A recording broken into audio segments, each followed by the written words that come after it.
it was almost like the Beverly Hillbillies, you know, this young country kid coming to L.A. and taking over the streets. So I think that they trusted me a lot because I really didn't know any better. Right. And how did other stations react when they saw what you guys were doing in the books, like KMEL and other stations? They were like, uh-oh, KDAY is really kicking our butts. Maybe we need to add a little bit more hip-hop to try to take some of their listeners away. Well, you know, it wasn't until about 4 or 5 years later that Power 106 in Los Angeles started to lean our way and started playing hip-hop. It still hadn't hit San Francisco yet. There, you know, KMEL and all of those, they weren't playing it. You know, the format that I was doing, it was the first time it had ever been done, so people started catching on to it.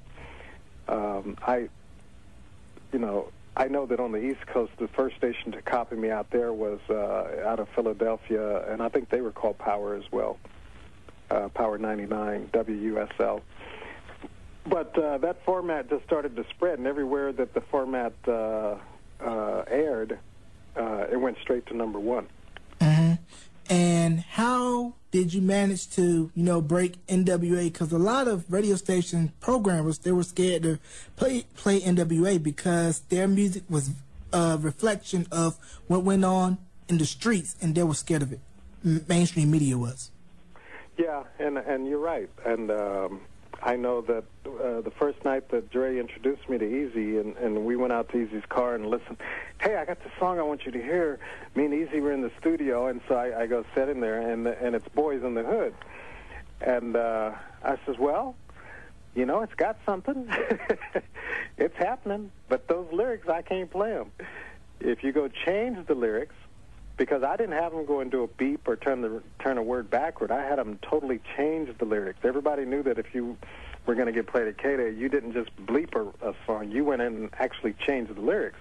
And the reason for that is because the kids, when they're, you know, listening to this, they'll sing or rap another lyric as opposed to trying to guess what that beep is, which they will 9 times out of 10 figure out.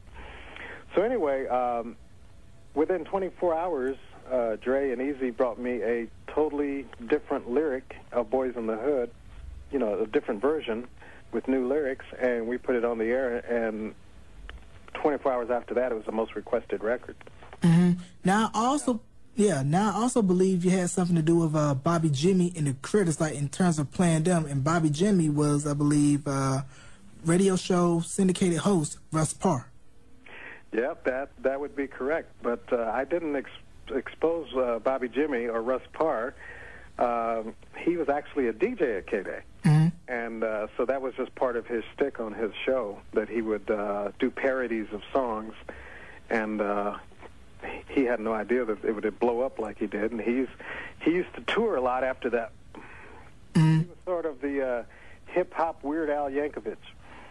Mm-hmm. With songs like Roaches, Somebody Farted, Hair or Weave, and the list goes on and on. Now, when was it for you that you decided to go ahead and step away from KDAY?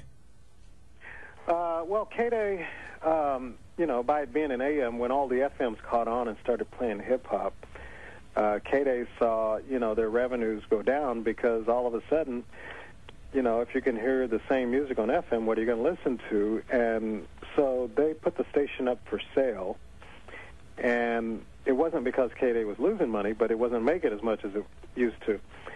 And, you know, basically they told me that, you know, if you'll stay till we sell it, we'll give you a full year's salary for staying, and that's what I did. But before it ended up selling, a year before it did, Stevie Wonder, the singer Stevie Wonder, has a station in Los Angeles, and he called me and said, hey, come work for me, and I did, and I said, you know, hey, I'm not going to pass up a year's salary, though, so he actually gave it to me just to come work for him, you know.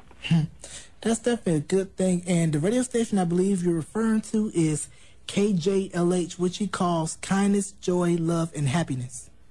Yeah, and that's a great theory, and he's a great man. Definitely that. Now, going into you working at KJLH, and you're pretty much taking what you did at KDAY and just transferring it to KJLH, right? Yeah, what they gave me, it's kind of a dream. It's like I was doing morning drive, 6, actually more like 5 till 10 in the morning, and they basically said, do whatever you want to do. And, they got very upset with me because I tripled the ratings in the very first rating book. And that kind of ticked them off simply because I had bonus clauses. And I hit all 3 of my bonus clauses in the first ratings book, and they had to pay me another chunk of money on top of that year's salary. So they got upset with me and put me on at nighttime. Ooh. Because I did well. And after that, I said, I've sat here and I've had a lot of success.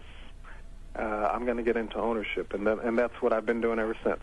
Okay, and let's talk about real quickly the Telecommunications Act of '96, which I believe, in my opinion, kind of sort of diminished the competition within radio, because now, after that act was signed, you have all these big conglomerates like your Clear Channels and other media outlets just snatching up stations left and right, and pretty much in some markets, they're the only game in town.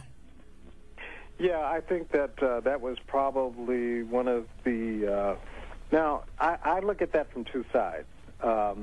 If I were a businessman, like, with the capabilities to do what they did, I would have done the same thing. But on the other side, for the people that listen to you and the communities, that was to me a downturn in the radio business, because it used to be that every station was going after each other. Everybody was competing. And when you started doing the conglomeration thing, then all of a sudden you'd have one station that would give people the meat. Then you'd have another station that would give people the potatoes. I mean, it was like it became what is called niche programming. So each station goes after a different age group, whereas it used to be, everybody was just banging heads, and that's when radio was fun, and people would listen because radio had to be real creative to compete, and stations were more involved in the community because it was usually the community that decided who was number one, so you had to get out there.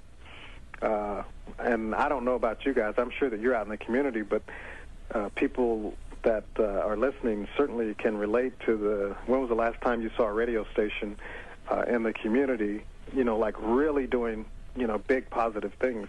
It's just not as frequent.